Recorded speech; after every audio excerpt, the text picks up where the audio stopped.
রিশু, ভগবান কৃষ্ণের কটা কালা আছে? 16টা। আচ্ছা, ওনার মধ্যে দয়া আছে মানে? উনি সবাইকে দয়া করেন। হ্যাঁ, ওনার মধ্যে ধৈর্য আছে মানে? উনি পেশেন্স নিয়ে কাজ করেন। ওনার মধ্যে ক্ষমা আছে মানে? উনি সবাইকে ক্ষমা করেন। যদি বলি প্লিজ ভগবান আমি আর দুষ্টুমি করব না, তাহলে সঙ্গে সঙ্গে ক্ষমা করে দেবেন।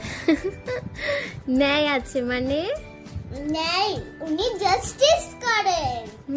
নিরপেক্ষ মানে? উনি কারোর সাথে ভুল করে না, সবার সাথে ঠিক করে।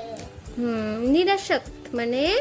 উনি উনি সবাইকে ভালোবাসে না, আবার ভালোবাসে। তপস্যা মানে? উনি খুব স্পিরিচুয়াল। তারপর অপরাজয় মানে? উনি কখনো হারে না, উনি সব